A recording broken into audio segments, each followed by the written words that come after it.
Hello class 10 chapter 2 physics में electric potential and capacitance. अब यहाँ पर न्यूमेरिकल्स है, यहाँ पर पार्ट हमारे 3 है। ठीक है, यहाँ पर पार्ट 3 में क्वेश्चन नंबर 1 क्या बोला गया, C1 equal to 2 microfarad comma C2 equal to 2 microfarad are connected in series to a 10 volt battery. मतलब आपको C1 एंड C2 जो है वो किस में कनेक्ट है, सीरीज में, और 10 वोल्ट बैटरी लगी हुई है। अब यहाँ पर आपको डायग्राम नहीं दे रखा है, डायग्राम आपको खुद से बनाना है। ठीक है, तो क्या आपको बोलेंगे, दो कैपेसिटर दे रखा है, वो दोनों किस में जुड़े हुए हैं, सीरीज में। ठीक है, C2 की वैल्यू 2 माइक्रोफैरेड। ठीक है, दोनों सेम है। अब यहाँ पर सीरीज में जुड़े हुए हैं, तो यहाँ पर क्या, दोनों कैपेसिटर एक तार से ज्वाइन कर दिया। अब यहाँ पर बैटरी हमने लगा दिया 10 वोल्ट।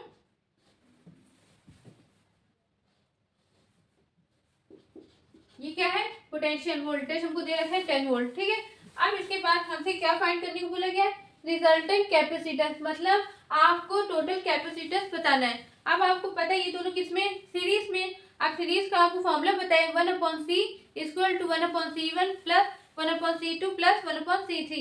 अब यहाँ पर दो कैपेसिटर है तो दो फॉर्मूला अप्लाई करेंगे, दो के लिए करेंगे, तो यहाँ पर लिखेंगे देयरफॉर 1/c इक्वल टू 1/, यहाँ पर आप चाहे तो ऐसे लिख लीजिएगा। ठीक है, सीरीज के लिए C1 प्लस 1/c2। ठीक है, अब इसके बाद वैल्यू पुट करेंगे, क्या दे रखा है 2 और वहां पर भी 2, तो 1/2 प्लस 1/2। अब यहाँ पर एलसीएम लेंगे, आंसर क्या आएगा 1 माइक्रोफैरेड। ठीक है, लेकिन माइक्रोफैरेड है, अब इसको किसमें कन्वर्ट करें, फैरेड में। अब आपको पता है फैरेड में कन्वर्ट करने के लिए 10 की पावर -6 से क्या करते हैं, मल्टीप्लाई कर देते हैं, फिर वही करना है 1 इंटू 10 की पावर -6 फैरेड। ठीक है, ये हमारा निकल रहा है टोटल कैपेसिटेंस। ठीक, अब इसके बाद सेकंड क्या बोला गया, चार्ज ऑन ईच कैपेसिटर। अब आपको अच्छे से बोला गया एक कैपेसिटर का चार्ज बताइए। अच्छा, मेरा एक क्वेश्चन है आपसे, आपको अच्छे से पता है सीरीज में चार्ज क्या होते हैं, सेम होते हैं, और पोटेंशियल डिफरेंट होता है। अगर इसके लिए चार्ज हम निकाल लेंगे तो C2 के लिए भी जो चार्ज इसके लिए आएगा ये भी वही होगा। क्यों, क्योंकि दोनों चार्ज क्या होंगे, सेम होंगे, बिकॉज ये कैपेसिटर किसमें, सीरीज में। तो यहाँ पर कंडीशन होती है चार्ज सेम होता है, पोटेंशियल डिफरेंट होता है। ठीक है, अब जो C1 के लिए चार्ज होगा वही C2 के लिए चार्ज होगा। ठीक, अब यहाँ पर अगर हम वैल्यू लगाएं फॉर्मूला, तो क्या लिखेंगे, now Q equal to CV। ठीक है, अब C की वैल्यू आपको पता है क्या होता है, यहाँ पर दे रखा है 1 इंटू 10 की पावर -6, वोल्टेज की वैल्यू दे रखी है 10। ठीक है, आंसर क्या आ गया, 10 इंटू 10 की पावर -6 और कॉलम। ठीक, ये हमारा निकला है चार्ज 10 इंटू 10 की पावर -6। इसके लिए भी सेम होगा, इसके लिए भी यही होगा चार्ज। ठीक है, अब इसके बाद आपसे थर्ड पॉइंट बोला गया वोल्टेज अक्रॉस ईच। अब पोटेंशियल निकालना है आपको। अब आपको पता है इस कंडीशन में पोटेंशियल डिफरेंट होता है, तो सबसे पहले C1 के लिए निकालेंगे, फिर C2 के लिए निकालेंगे। तो चलिए अप्लाई करते हैं। Therefore V1 equal to, charge same है तो यहाँ पर Q अपॉन में C1। ठीक है, अब Q की वैल्यू कितनी है, 10 इंटू 10 की पावर -6 अपॉन में C1 की वैल्यू 2 माइक्रोफैरेड में दे रखा है, तो इसको फैरेड में कन्वर्ट करने के लिए इंटू 10 की पावर -6। अब देखिए ये दोनों कैंसिल हो गया, आंसर क्या आया 5 वोल्ट। ठीक है, V1 की वैल्यू आ गई 5। अब यहाँ पर ऐसे V2 निकाल लेंगे, तो क्या आएगा Q अपॉन C2। अब Q की वैल्यू पुट करें, कितना है 10 इंटू 10 की पावर -6 अपॉन में C2 की वैल्यू 2 इंटू 10 की पावर -6। इसको करेंगे तो इसका आंसर कितना आएगा 5 वोल्ट। ठीक है, मतलब यहाँ पर V1 की वैल्यू क्या है 5 वोल्ट, V2 की वैल्यू क्या है 5 वोल्ट। अच्छा, अब आपको यहाँ पर कंफर्म करने की सही निकलेगी गलत, तो आप कैसे कंफर्म कर सकते हैं, यहाँ पर देखिए हमको दे रखा है 10 वोल्ट, तो इन दोनों को सम करेंगे, आप टोटल पोटेंशियल निकालेंगे, तो क्या आएगा 5 + 5 करेंगे कितना आएगा 10 वोल्ट। तो हमारा आंसर क्या है, करेक्ट है। ठीक है, आप इसको आप कम से कम 2 बार प्रैक्टिस करेंगे, बहुत इजी क्वेश्चन है, ये बोर्ड में अक्सर आते क्वेश्चन। ठीक है, इसलिए इसको अच्छे से प्रैक्टिस करिएगा। अब हम मिलते हैं अगले नेक्स्ट क्वेश्चन में। हम देखिए class question number second. Question number second में क्या है, 3 capacitor each of capacitance 9 microfarad. अब यहाँ पर 3 कैपेसिटर ईच ऑफ कैपेसिटेंस दे रखा है 9 माइक्रोफैरेड। यहाँ पर C1 C2 C3 की सेम वैल्यू है कितनी, 9 माइक्रोफैरेड, तीनों के लिए ये सेम है। Are connected in series across volt supply. अब यहाँ पर सीरीज में कनेक्ट है तीनों कैपेसिटर और वोल्टेज कितना दे रखा है 120। अब क्या निकालना है, what is the total capacitance of the combination, आपको टोटल कैपेसिटेंस निकालना है। अब दूसरा क्या बोला गया है, what is the total charge of this combination. ठीक है, अब सीरीज में चार्ज क्या होते हैं, सेम होते हैं। अब आपको टोटल चार्ज निकालना है, इसमें इतना बोला गया है। तो चलिए पहले हम डायग्राम समझ लेते हैं। हमने यहाँ पर 3 कैपेसिटर ड्रॉ कर लिया, ठीक है। अब इसके बाद इसको तार से ज्वाइन कर लिया।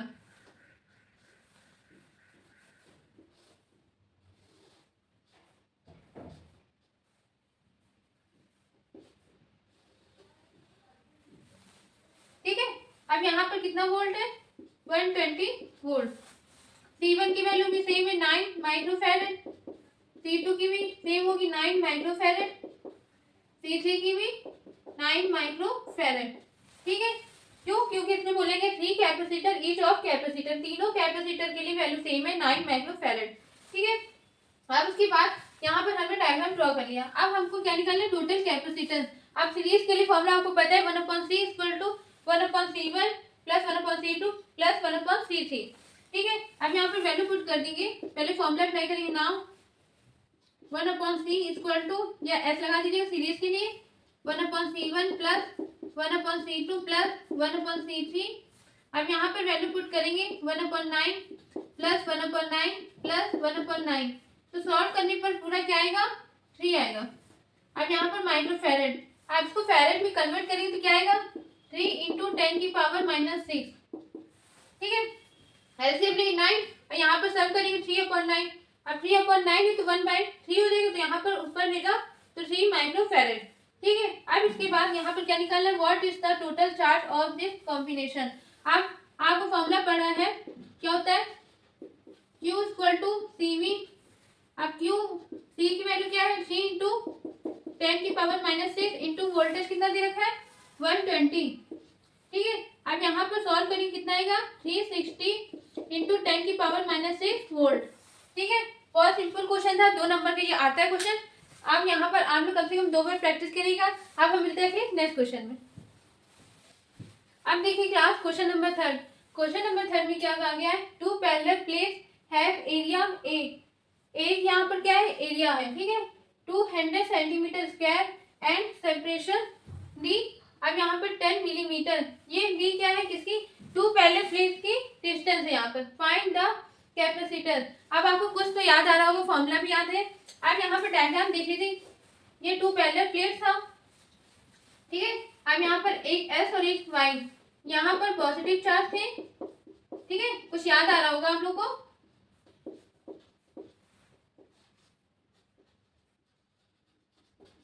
यहाँ पर निगेटिव चार्ज। ठीक है, अब इस D की वैल्यू कितनी दे रखी है आपको 10 मिलीमीटर। ठीक है, और यहाँ पर क्रॉस सेक्शनल एरिया कितना दे रखा है 200 सेंटीमीटर स्क्वायर। ठीक है, आपको 2 चीज दे रखा और एप्सिलॉन नॉट की वैल्यू दे रखी 8.85 इंटू 10 की पावर -12। ठीक है, अब यहाँ पर आपको फॉर्मूला याद होना चाहिए, क्या होता है पहले तो सॉल्यूशन हमको जो दे रखा है गिवन क्या है A equal to 200 centimetre square, इसको मीटर में कन्वर्ट करेंगे क्या आएगा 200